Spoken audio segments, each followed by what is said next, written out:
Good morning, everyone. Welcome to the another lecture of atomic structure. Myself, Suman Singh. So, in the last class, we have discussed about the de Broglie wavelength, right? So now we will discuss about the Summerfield atomic model.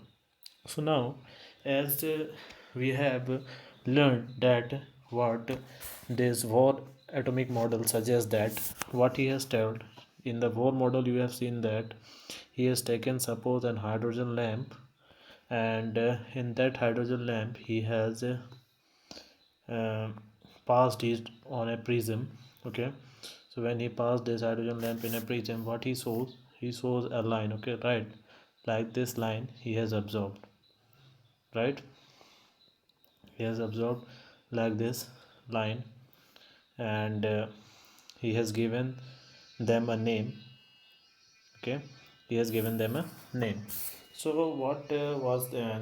I have already told you about this. So in the Bohr model, what he has given, what he has told, if that experiment, when the electron get excited, it will jump into the higher energy level, and after that, when it will release energy, it will come to the ground state, right? That one. So what Neil Bohr has told about this, he has suggested that if the electron is jumping from second energy state to first energy state, suppose this one, suppose from here 3 to 3 to 1, or we can say that here 4 to 1, like this, right? So this one, he has given what Lyman says, right? He has given what Lyman series, name is Lyman series. If the electron is jumping from an infinity to 1 in a ground state, or from the 2 to 1 or 3 to 1 or 4 to 1 or 5 to 1, like this, what he has given the name, he has given the name as Lyman series, right? And if it is jumping from 3 to 2, 3 to 2, or 4 to 2, like this, then this reason he has given what, he has given the name Barmer series, right? So this was the Neil Bohr experiment. So Summerfield, what he has done, he has done the same experiment, but there was a something he has changed in his experiment. What he has changed, you can see that, as uh, Bohr has, whatever the instrument Neil Bohr has used, he has used the same thing, but in the where he has changed, he has in since as we know that Neil Bohr has suppose he has seen that line, whatever the line in a Lyman series or Pascal series or Barmer series, whatever the line he has absorbed, suppose he has absorbed with his naked eyes. Okay, so now this Summerfield, what he has done, he has used a powerful microscope. Okay, he has used a microscope with a very high resolution. Okay, and done the same experiment. So when he has used a microscope with a high resolution, what he says that, what he has seen that in Neil Bohr, what he has said, that from when the electron is coming from 2 to 1, only Neil Bohr has absorbed only one line, right? Only one line. But when Summerfield has absorbed this, what Summerfield has seen, that the line which is coming from 2 to 1, okay, the line which is coming from 2 to 1 is not one line, it is actually a two line, like this, it is a two line. Okay, from 2 to 1 he has observed, from 2 to 1 he has observed two line. Okay, two lines like this, not one line. In the same way, when in from 3 to 1, from in the same way, from Neil Bohr has seen from 3 to 1 only one line, right? Only one line he has seen. But when Summerfield has seen that, he has observed a three line. Okay, we can say it, he has observed three line. From 3 to 1 he has observed three line, because he was using a very powerful microscope with a high resolution, right? So he has seen three line. Again, when we are talking about 4 to 1, again from 4 to 1 Neil Bohr has seen only one line, but the Summerfield has absorbed four line. From 3 to 1, three line, and from to 4 to 1 he has observed four line. Okay, so Neil Bohr has given what, they have given orbit, right? Orbit, he has given, he has suggested orbit, since it is, if it is coming from 2 to 1, it is means first orbit. So this Summerfield, since he has observed that when the beam of light is coming from 2 to 1, at that time he has seen two lines. So he has given the name what? He has given the name suborbit. Okay, he has given the name suborbit. Okay, and what he suggested that when we are coming from 2 to 1, then it will be there will be two suborbit. Okay, when it is coming from 3 to 1 in Lyman series, when it is talking about the Lyman series, when it is coming from 3 to 1, there will be a 3 suborbit. When it is coming from 4 to 1, it will be a 4 suborbit. Okay, and what he given the name to suborbit, he has given the name as P D F. And what he says, in first orbit, in the first orbit, which is a ground state, there is same as it as suggested by Bohr, same. But when we go to the second orbit has two suborbit. Second orbit has two suborbit. Second orbit has two suborbit. One is 2s, another one is 2p. Okay, when he says third orbit, when we are talking about the third orbit, he has seen three lines. Okay, he has seen three lines in third orbit. He has seen three line in third orbit. And what he given the name to both the in what he has given the name, 3s, 3p and 3d, right? In the same way, in the fourth orbit, he has seen the four line like this, and he has given the name what, 4s, 4p, 4d and 4f. So in this way, Summerfield has given the concept of suborbit. Okay, so and what he suggested that when we are saying that the electron is in 2s, or we can say second orbit. So second, if we are telling like this that the electron is in the second orbit, then electron may be in the 2s or maybe in the 2p. Okay, and when it is jumping from 2s to 1s, it may be jump from 1s, it may jump from 2s to 1s, or it may jump from 2p to 1s. I hope you are understanding this. Okay, when we are telling like this that the electron is in the second orbit, means in the second orbit the electron may be in the 2s orbit, 2s suborbit, or we can say that it will be in the 2s 2p suborbit. Okay, and again when it is jumping from the 2s to 1s, at that time it may jump from 2s to 1s, or it may jump from 2p to 1s. I hope you are understanding this. Again, when we are saying like this, the electron is in the third orbit. Okay, then what we can say, it may be in the 3s, it may be in the 3p, or it may be in the 3d. Again, when it will jump from 3s to 1s, it may jump from 3s to 1s, or it may jump from 3p to 1s, or it may jump from 3d to 1s. So in this way, this Summerfield has given the concept of suborbit.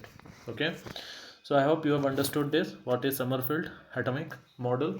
So it is some of the postulates is written here, you can see here. Okay, these are some of the postulates which is given here, you can see this. Okay, now, so this was all about the Summerfield atomic model and de Broglie. We have already learned this de Broglie equation.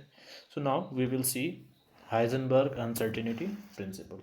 Okay, so when we are talking about Heisenberg uncertainty principle, what we have seen that Bohr had assumed that an electron to be measured to be a material particle, right?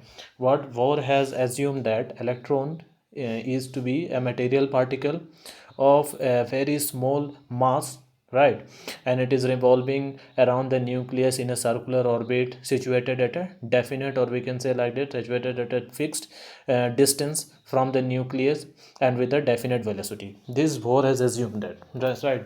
According to the Bohr, what we can say, according to the Bohr theory, Bohr has considered that an electron as a material particle, and the position and momentum of an electron can be determined with the greater accuracy.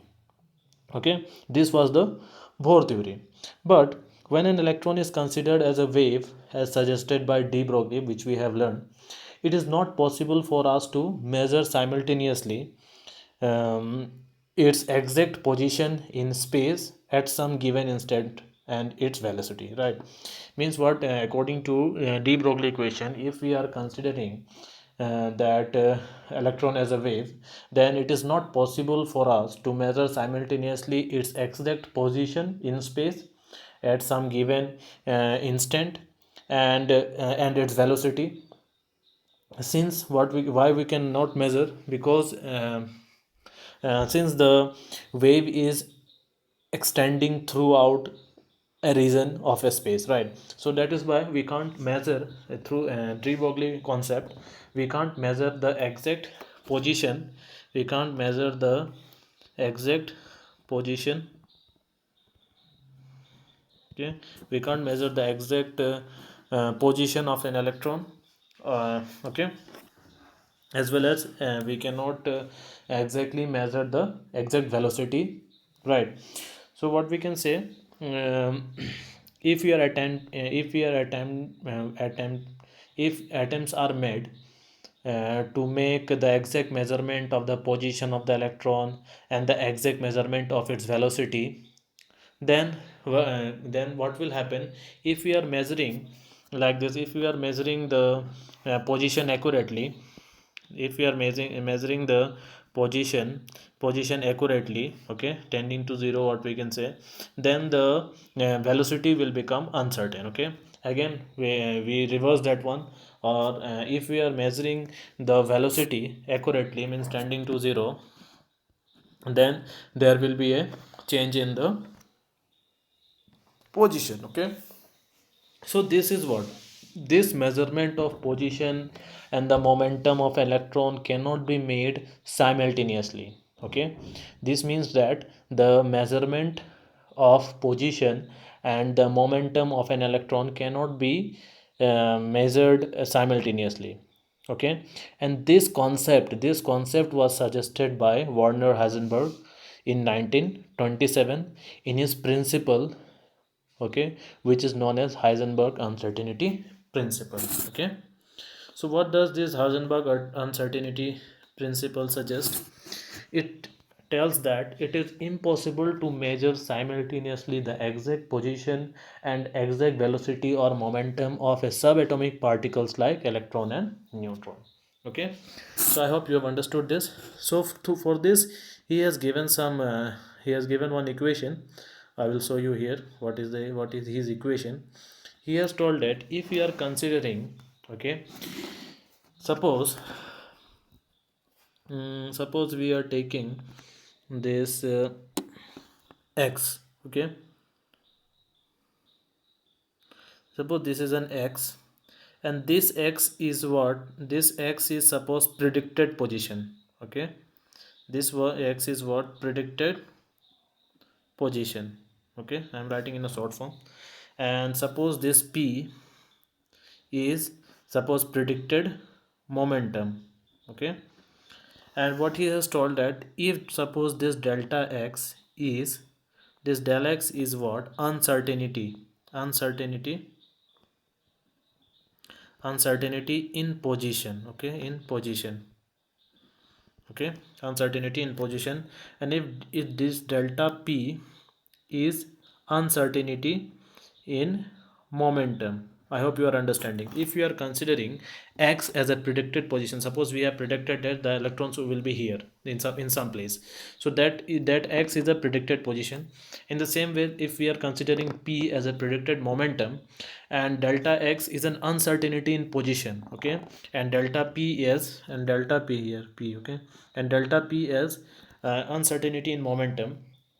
And suppose this x naught, this x naught is, suppose we can say that exact position. Okay, if x naught is an exact position and this p naught is a exact momentum, right? So what six things we have seen here. What if suppose x is a predicted position, uh, and p is a predicted momentum, and delta x is an uncertainty in position, and delta p is uncertainty in momentum, and this x naught is what, suppose exact position, and this delta p is what, exact momentum.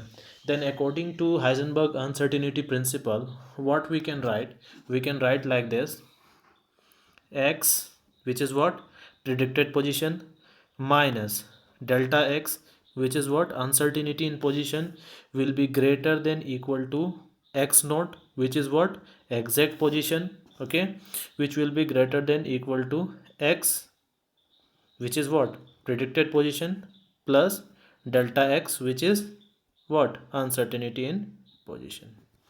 So through Heisenberg uncertainty principle, we can write like this. Now this was for position.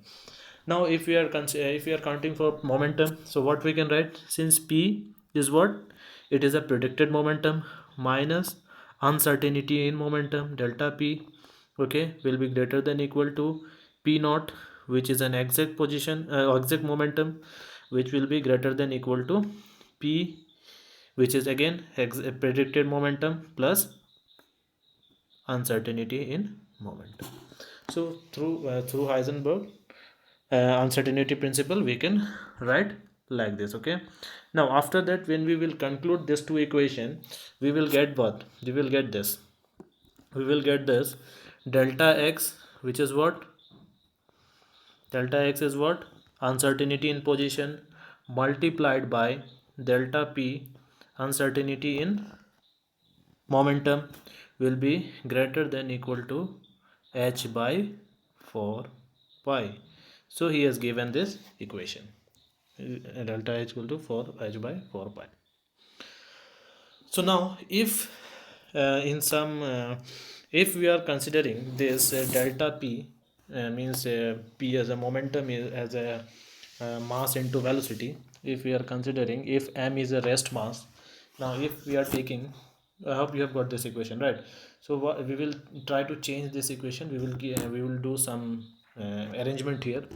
Suppose we are taking mass as m as a rest mass, okay, suppose we are taking m as a rest mass of a particle, and delta v, this delta v, if we are taking this delta, sorry, if we are taking m as a rest mass, and this delta v, suppose this delta v as an uncertainty in measurement of its velocity, then what we can write, delta p, what we can write, delta v into m, right, we can write like this. So this equation we will try to put in that equation as a uncertainty principle. What we can write, can we write like this, delta x, wait, we can write like this, right, delta x into delta m v will be greater than equal to h by 4 pi, okay.